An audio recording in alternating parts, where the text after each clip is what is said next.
Qué momento para la región y el continente, ¿no? La situación de Argentina, la situación de Brasil.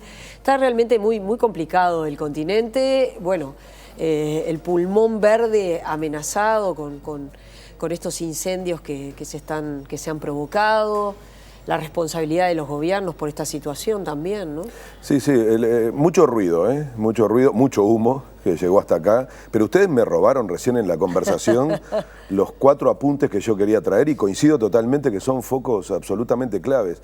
El primero es la hipocresía de los países del norte, ¿no? Esto de ponerse a mirar ahora el problema del planeta y de la ecología como si no tuviera ya una historia. Entonces, el desarrollo del norte rico tiene que ver con esa explotación. Y bueno, ahora se preocupan, pero estamos hablando de una desigualdad planetaria en donde lo que tienen que asumir es, además de sentir que son parte del planeta y que por lo tanto también tienen algo que decir sobre lo que pasa en otros países, hacerse cargo de lo que hicieron en la historia.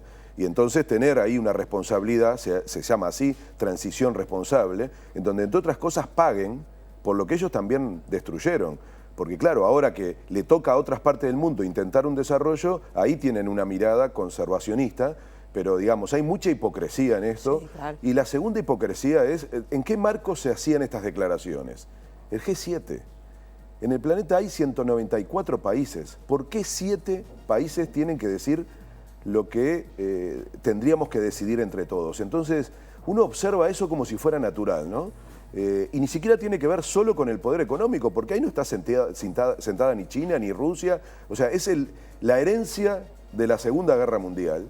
Y siguen creyendo que desde ahí pueden decir lo que pasa en el planeta. Por supuesto, no hay ningún país de África, ningún país de América Latina. Entonces, que se instalen en un ámbito así, antidemocrático, discusiones que tienen que ver con todo el planeta, es muy hipócrita. Sí, y poner como excusa lo que pasa en el Amazonia para decir no al acuerdo comercial entre el Mercosur y la Unión Europea es una excusa. Déjame llegar a ese punto que es el cuarto. El tercer apunte, no quiero dejar de decirlo porque, claro, en boca de Bolsonaro suena impresentable, pero hay una actitud colonialista. Terminar diciendo, ahí pifió Macron, ¿no?, que él también Francia también es parte de la Amazonia. Claro, porque es la Guyana francesa. Y agrego, Guyana holandesa, Guyana británica. Perdón. O sea, es volver a reivindicar el colonialismo. Claro. Es decir, ¿qué tienen que hacer esos países ahí en el norte de América del Sur? Entonces, digamos, hay un combo que a veces uno naturaliza como si fuera natural, ¿no?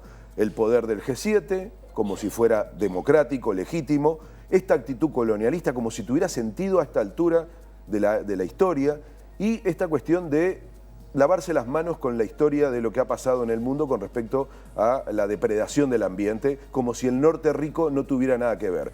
Y voy al cuarto punto que ustedes lo planteaban muy bien recién, ¿no?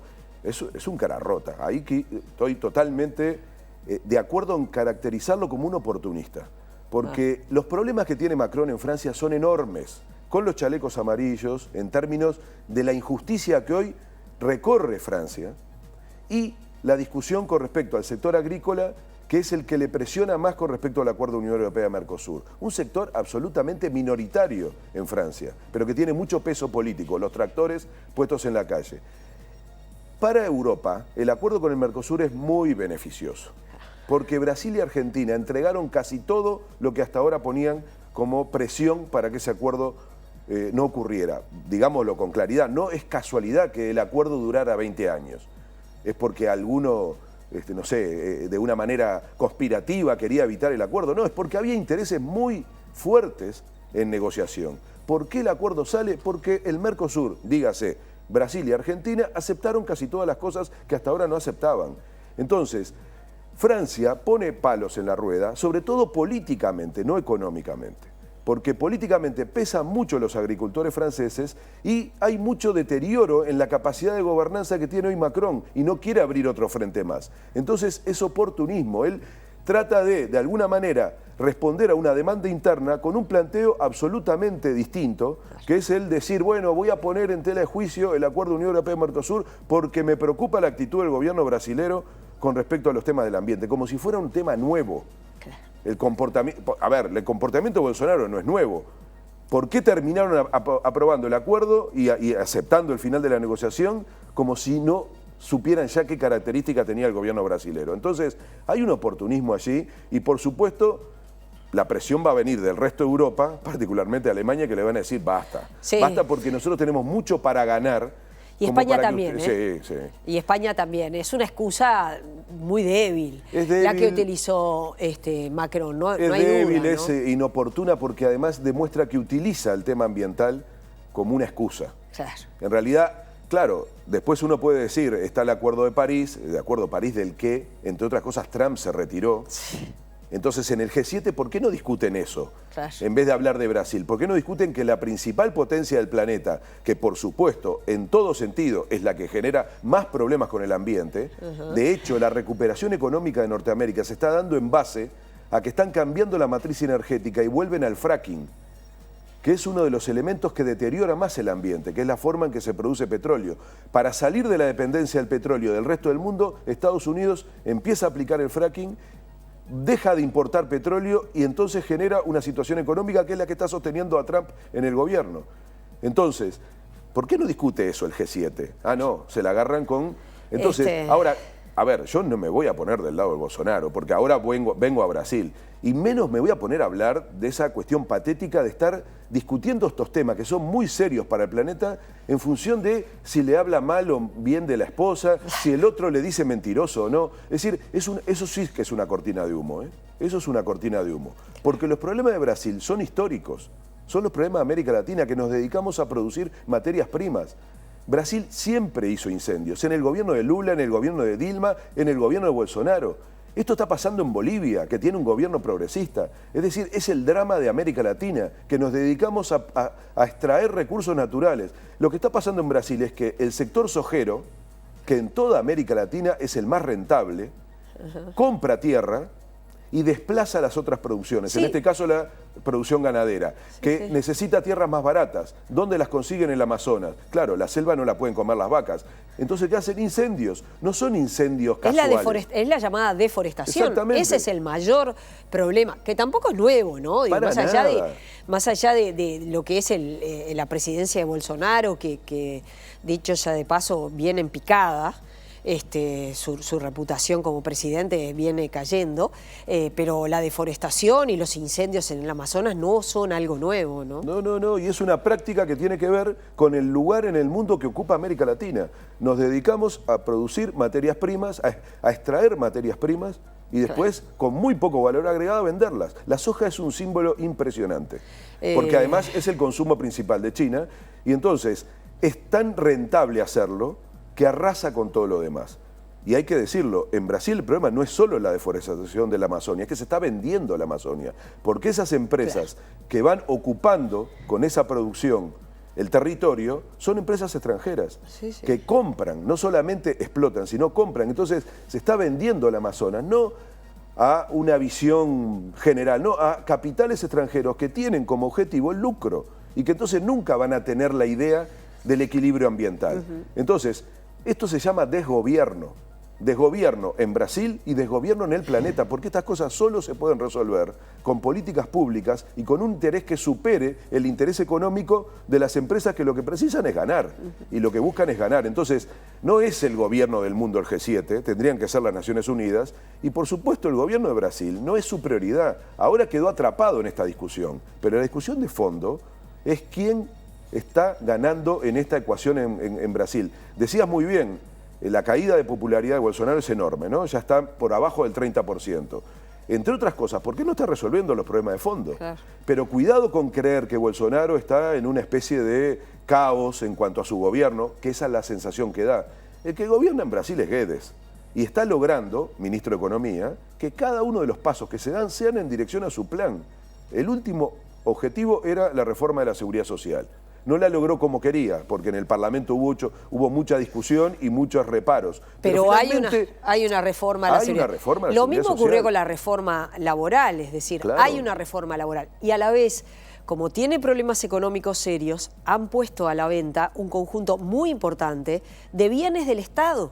Sí. Y eso tiene como objetivo recaudar, obviamente, ¿no? Y lo va a conseguir. Y lo va a conseguir porque está privatizando. Exactamente. La venta es lo que hizo Argentina en la década del 90. Está vendiendo empresas del Estado no una o dos, sino estamos hablando de más de 300 empresas del Estado de Brasil que están siendo vendidas a privados con el objetivo de recaudar dinero para poder cubrir las deudas que tiene el Estado, ¿no? Y el problema de la Amazonia es mucho más la extranjerización que los incendios. Y esa es la hipocresía del norte, porque esa extranjerización se está dando con empresas transnacionales que son de Europa y de Estados Unidos y de China. Entonces, es como una locura, ¿no? Son discusiones que yo diría, sin embargo, ustedes también lo decían en la mesa, tiene un dato positivo, que es la conciencia social con respecto al deterioro del ambiente. La movilización del viernes pasado frente a la Embajada de Brasil demuestra que sobre todo las generaciones jóvenes, porque la mayoría eran gente joven, está tomando conciencia de esto. Y que por lo tanto pasa por ahí. Esto es algo que en mi generación no existía. No, la movilización era más política y ahora es más social con este tipo de temas. Hay varios países, Álvaro, que tenemos que encarar porque la situación de Paraguay, uno de los socios del Mercosur que venía como Uruguay piloteando su economía, cayó en un 3%. Creo que para sorpresa de muchos, en Paraguay hoy el gobierno paraguayo está colocando detracciones a la soja, un 10%, esto que era demonizado cuando lo hizo Cristina Fernández. Recuerdan ustedes y todo el problema que generó. El enfrentamiento con el agro. Exactamente, con el campo, así se llamaba, ¿no? El enfrentamiento con el campo, porque Cristina había colocado detracciones. Bueno, ahora es un gobierno de derecha en Paraguay el que coloca detracciones a la soja en particular por la situación de caída, importante caída de la economía paraguaya, ¿no? Sí, no solo crisis económica. Sí, política también. Hay también una crisis política en Paraguay, fue durísima la situación, volvemos a Brasil, ¿no? La relación entre Paraguay y Brasil por la situación de la represa, es decir, el acuerdo energético entre los dos países. Eso generó una crisis en el gobierno, la salida casi de la mitad de los ministros y un deterioro muy fuerte de la imagen del presidente. Entonces, es una región complicada. Yo sigo con esta idea de que hay problemas con los gobiernos, algo parecido a un desgobierno y cierto deterioro de la democracia, que yo creo que en algún momento, si te animás, creo que sería bueno que tratáramos para mirar cuál es la salud hoy de la democracia, de las elecciones, de la política en la región. Muy complicada. Después de un periodo en el que creíamos que la democracia venía para quedarse, ¿no? Después de la recuperación, a la salida de las dictaduras y demás, hay ahí problemas que no son solo de América Latina, son planetarios. En Europa también hay ruidos fuertes sobre estas cuestiones y yo creo que es un tema que hay que poner más atención porque la insatisfacción sobre la democracia en la población está generando este tipo de gobiernos como los que estamos viendo en Estados Unidos, en Brasil, ese populismo conservador, de derecha, nacionalista, con discursos que generan este tipo de situación en donde a veces decimos, bueno, ¿en manos de quién estamos a nivel planetario? Entonces, marquemos en algún momento esta preocupación sobre la democracia, ya que estamos en clima electoral, Argentina, Uruguay, pensar un poquito qué está pasando con la democracia creo que vale la pena. Sí, efectivamente, y la última, el lunes pasado, y la pueden encontrar en la web de TNU, estuvo con nosotros una historiadora colombiana, Ivonne Calderón, y ella contaba la situación de Colombia, un país que en este momento tiene crisis económica, alto desempleo, caída de la inversión privada, una situación política también muy compleja, donde los acuerdos de paz no se terminan de instrumentar. Muy complicada la situación de un país, desde el punto de vista de sus riquezas naturales, rico como Colombia, que hoy está en crisis también. Te cuelgo dos titulares de ayer y de hoy de mañana. Sobre Colombia, bueno, digamos uno de los líderes de la FARC que había desaparecido, hoy anuncia que retoma la guerrilla, o sea que mala noticia para Colombia. Sí, aparece hoy en el diario El Tiempo, la tengo para leer. Y ayer la Suprema Corte de Brasil hizo un fallo absolutamente muy, digamos, es un golpe al Lavallato. Es la primera vez que la Suprema Corte cambia un fallo del Lavallato y abre una especie de grieta jurídica que algunos dicen puede terminar en varios de los juicios del Lavallato y entre otros el de Lula. O sea que estas dos noticias, una en Brasil, otra en Colombia, van a generar seguramente situaciones nuevas, así que temas para la columna internacional.